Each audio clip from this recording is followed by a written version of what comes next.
Hello दोस्तों, कैसे हो। स्वागत है आप सभी का हमारा SK electric world YouTube channel में। तो दोस्तों, आज जो हम बात करने वाले हैं, पीसीबी के अंदर जितनी भी हमारी पुल अप रेजिस्टेंस लगी रहती है वो हमारी नेगेटिव से भी हो सकती है और पॉजिटिव से भी हो सकती है। वो डिपेंड करता है हमारे सर्किट के ऊपर कि हमारी जो पुल अप रेजिस्टेंस है वो हमारा किस तरह का सर्किट डिज़ाइन है। आज हम बात करेंगे अपनी आउटडोर की पीसीबी और इंडोर की पीसीबी पे। हमारी जितनी भी इंडोर की और आउटडोर की पीसीबी रहती है और जो हमारा एमसीयू रहता है, मेन कंट्रोलर, जो हमारा सीपीयू, इसे काफ़ी लोग बोलते हैं मेन आईसी, आप जो चाहे बोल लीजिए। आज हम बात करने वाले हैं पुल अप रेजिस्टेंस की। ठीक है,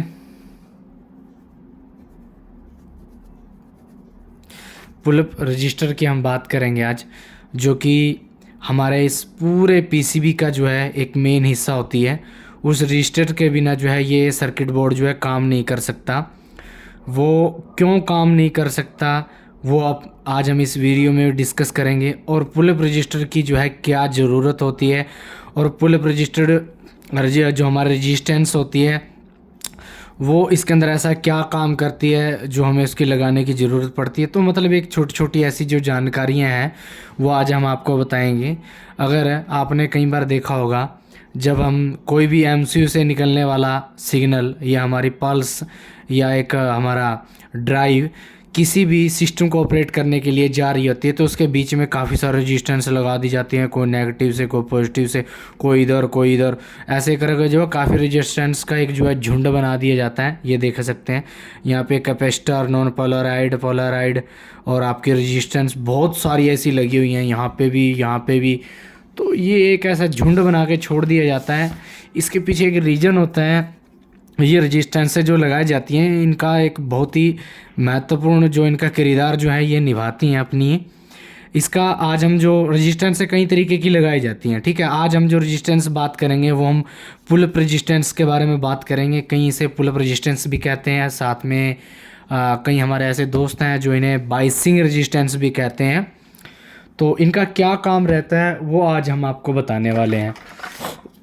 वो रेजिस्टेंस आपकी इन्वर्टर पीसीबी में हो सकती है, नॉन इन्वर्टर में भी हो सकती है, आपकी इंडोर में भी हो सकती है, किसी भी में भी है जो वो पीसीबी हो सकती है। ज़रूरी नहीं कि वो एक ही चीज़ के अंदर वो पीसीबी हमारी रेजिस्टेंस हमारी लगी हो, ये कोई ज़्यादा ज़रूरी नहीं है। वो किसी भी पीसीबी में हो सकती है, किसी भी प्रकार से, किसी भी रूप में हो सकती हैं, ठीक है। तो चलिए अभी हम जो उस रेजिस्टेंस के बारे में बात कर लेते हैं सबसे पहले, फिर आपको जो मैं दिखाऊंगा कैसे है कैसे नहीं। इसका जो प्रैक्टिकल रहेगा रेजिस्टेंस का वो हम नेक्स्ट वीडियो में आपको करके दिखाएंगे कि रेजिस्टेंस वो है कैसे काम करती हैं। तो इसमें एक बार मैं सर्किट में देख लेता हूँ कि वो रेजिस्टेंस हमारी इसके अंदर लगी हुई है या नहीं लगी हुई है। इसमें देख सकते हैं रजिस्टर की बजाय यहाँ पे एक कैपेसिटर लगा दिया है, और सर्किट में बहुत सारे रेजिस्टेंस लगी रहती हैं, बस हमें ढूंढने की ज़रूरत होती है, पकड़ने की ज़रूरत होती है कहाँ पे कौन सी लगी हुई है।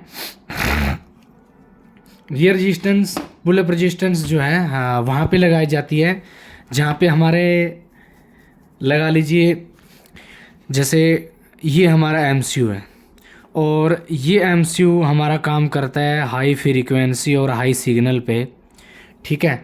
अगर ये किसी सिग्नल को यहाँ से दे रहा है और दूसरा सिग्नल इसके बिल्कुल नज़दीक से जा रहा है, तीसरा इसके नज़दीक से जा रहा है, तो इस कंडीशन में क्या होता है, यहाँ पे एक हाई स्विचिंग हो रही होती है इन सारी वायरिंग से अंदर।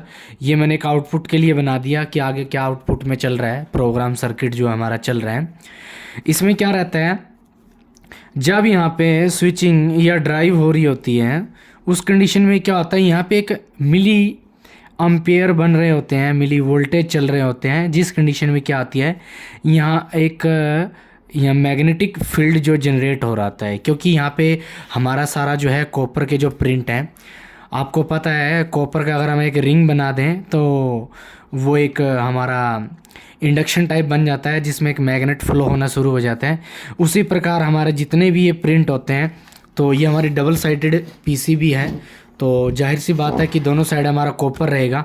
तो जब भी इतनी हाई स्विचिंग, फास्ट स्विचिंग हो रही होती है तो उस कंडीशन में क्या होता है, यहाँ पे एक मैग्नेटिक फील्ड जनरेट होता है, जिसके कारण एक यहाँ पे वोल्टेज जनरेट होती है। एग्जाम्पल के लिए हम लेके चलेंगे, जैसे हमने ये MCU बना दिया, ठीक है, ये हमारा MCU हो गया और यहाँ पे सिग्नल जो है हमारे कुछ निकल रहे हैं और यहाँ पे हमारा ट्रांजिस्टर लगा हुआ है, ठीक है, ये आउटपुट है, ठीक है, ये सॉरी दोस्तों, ये इनपुट कहीं और से और ये इसका सिग्नल आ गया और ये आउट आ गया, ठीक है। और यहाँ पे भी सेम टू सेम ऐसा ही सर्किट बना हुआ है, ठीक है, ये आउट, ये सिग्नल, ये इन। तो इस कंडीशन में होता क्या है, मैंने पहले भी आपको प्रैक्टिकल करके दिखाया था।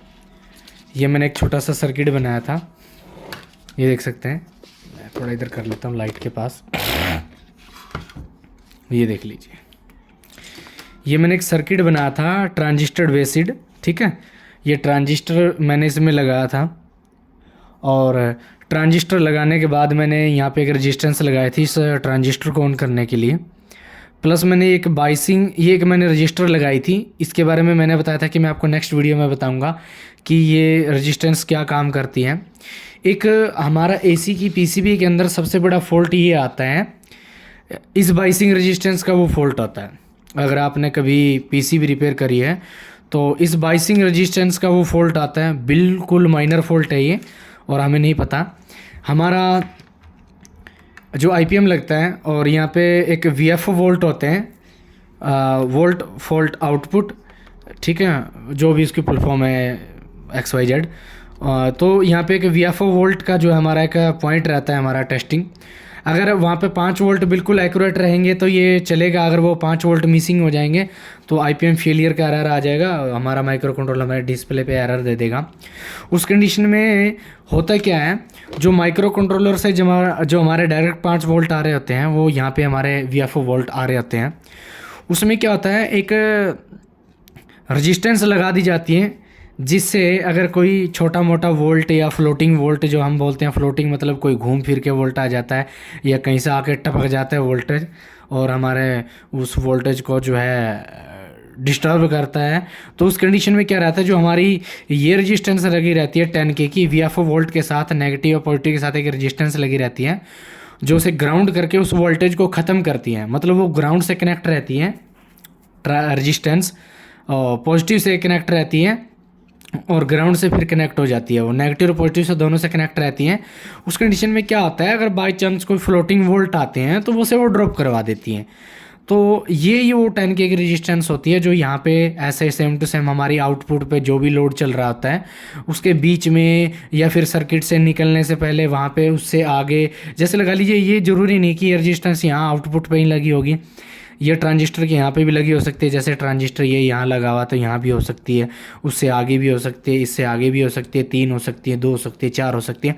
वो डिपेंड करता है सर्किट के ऊपर, उसके आसपास और भी कोई सर्किट है या नहीं है, और उसे अगर थोड़े बहुत अगर मिली वोल्ट भी आते हैं तो हम सर्किट के अंदर, तो जो आगे लोड चल रहा है अगर वो मिली वोल्ट से कोई फ़र्क नहीं पड़ता तो ऐसे हमें पुल अप रेजिस्टेंस जो है लगाने की ज़रूरत नहीं है हमें, ठीक है।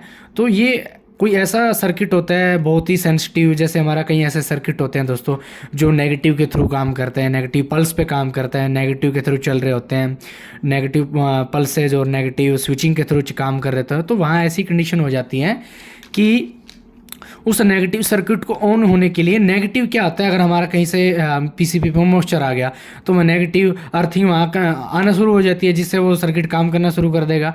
तो उस चीज़ से बचने के लिए ये क्या करते हैं, ऐसी बाइसिंग रेजिस्टेंस को उस नेगेटिव से पॉजिटिव के साथ कनेक्ट कर देते हैं। तो जो भी नेगेटिव पे वोल्ट आएंगे वो सीधा ड्रॉप होकर पॉजिटिव में चले जाएंगे और वहाँ पर नेगेटिव वोल्ट नहीं रहेगी। समझ गए आप? तो ऐसे जो है ये पुल अप रेजिस्टेंस काम करती है। और दूसरा एक और काम होता है इसका दोस्तों पुल अप रेजिस्टेंस का, अगर हमारा जैसे आउटपुट में 12 वोल्ट है, ये हम इससे एग्जांपल आपको देके मैं समझा रहा हूँ। जैसे इसकी आउटपुट वोल्ट 12 है तो हमने जैसे इनपुट 12 दी थी, आप 5 दें, 4 दें, 2 भी दें, कुछ भी दें आप इनपुट, और इसकी आउटपुट जो भी दे रहे हैं, जैसे हमने 12 दी तो 12 आउटपुट आ रही है, ठीक है, यहाँ पे 12, और मैंने एक 10K की रेजिस्टेंस लगा दी। तो दोस्तों जो ये 10K की रेजिस्टेंस है इसकी भी एक कैलकुलेशन होती है, इसका जो है फॉर्मूला होता है निकालने का कि हम जो सर्किट के आगे जो वोल्टेज आउटपुट आ रहे हैं और आगे हमारा जितना लोड है उस लोड के हिसाब से और आउटपुट के हिसाब से इसका कैलकुलेशन करके इस रेजिस्टेंस को लगाया जाता है। ये ज़रूरी नहीं कि 10K की, वैसे मोस्टली 10K ही आती है। तो क्या आता है उस कंडीशन में, ये जो रेजिस्टेंस हमारी लगी हुई है तो उस चीज़ को दोनों तरफ को माप तोल करके उसका कैलकुलेशन करके फार्मूले से जो रेजिस्टेंस का वैल्यू निकाल के यहाँ लगाई जाती है वो लोड के हिसाब से और आउटपुट के हिसाब से लगाई जाती है। इसमें क्या होता है, जैसे हमारे 12 वोल्ट आ रहे हैं और हमें पता है कि आगे हमारे 2 से 3 वोल्ट आ रहे हैं, तो उसी कैलकुलेशन को देखते हुए रेजिस्टेंस अगर हम देखेंगे 2 वोल्ट ये हमारे कितने के रेजिस्टेंस जो है ड्रॉप कर सकती है वोल्ट को नेगेटिव से लगाने से, उसी हिसाब से वो रेजिस्टेंस लगा के उन वोल्टेज को ड्रॉप किया जाता है। अदरवाइज नहीं तो ऐसे होगा, अगर ये हमारी वेरिएबल वोल्टेज आ रही होगी तो अगर हम यहाँ 10K की रेजिस्टेंस लगा देंगे तो अगर 1 वोल्ट है तो ये उसे भी ड्रॉप करवा देगी, तो हमें 1 वोल्ट पे ये LED ऑन करनी होती है। तो उसी हिसाब से इस रेजिस्टेंस का माप तोल करके उसको वोल्टेज ड्रॉपिंग के लिए जो है ये रेजिस्टेंस लगाई जाती हैं। तो इसकी जो रही माप तोल की बात, इसका जो है काफ़ी लंबा चौड़ा जो है सर्किट बनता है, वो कभी ना कभी मैं नेक्स्ट वीडियो में ज़रूर बताऊंगा। आप लोगों को ये वीडियो कैसी लगी, आपको कैसे समझ में आया मेरे को ज़रूर बताना कमेंट करके। थैंक यू, बाय बाय, जय हिंद, जय भारत।